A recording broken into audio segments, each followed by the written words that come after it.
it dawned on me that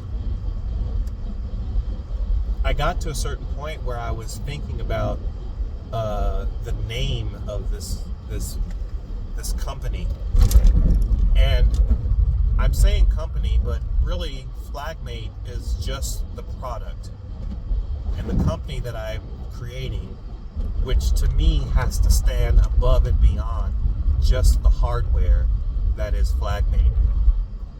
The way that I approached building FlagMate is I didn't just want it to be this one simple thing that, for example, you attach to a flag and it gives you data and then you go from there.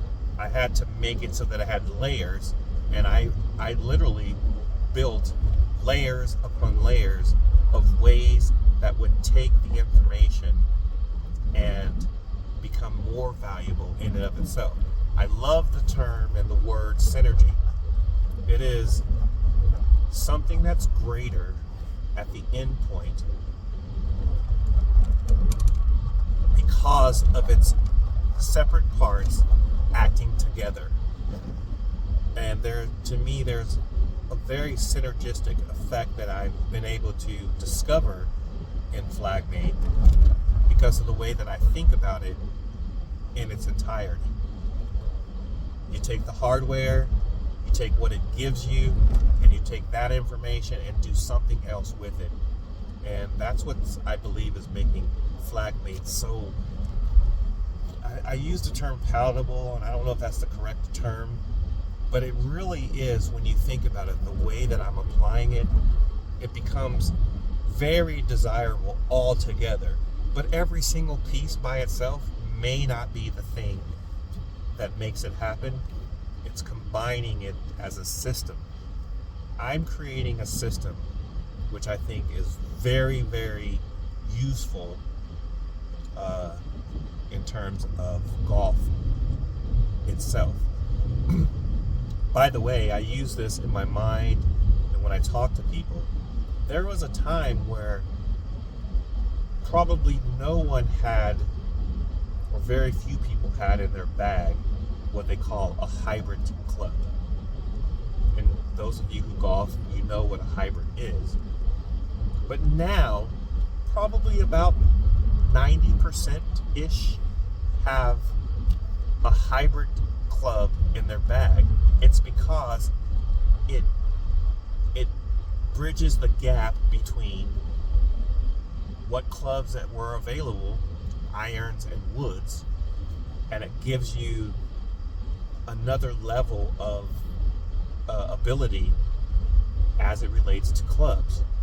The same thing applies to the information which is available to golfers now, that being rangefinders, flag designations, colored flag codes that say front, middle, center, all, cart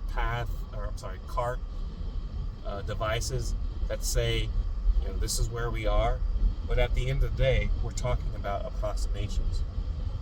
We're talking about its front, center, back, or this exact distance when you shoot it, but we don't know exactly where it is. And then what can you do with that information thereafter? Can you, that one person who shot the flag and told you that exact location or that exact distance from the point that they were, and that might help that one individual golfer at that moment, but then what happens with that information that they were privy to? Is it recorded? I would say no. Is it recordable? I mean, not recordable. Is it historical data that you can rely on back, sometime thereafter? I would say no. In fact, if you have the information which FlagMate will deliver, you likely at some point in the future can go back in the past and say, this is exactly where the flag was. And in my mind, what I'm creating, what I'm doing, is understanding that that data is retrievable at some other point and then useful to the course owner and eventually the golfer because of how FlagMate went about capturing that information. So those are just a few things that I wanted to share with you, how we got to the point where we are currently with FlagMate, and we'll see where it leads us.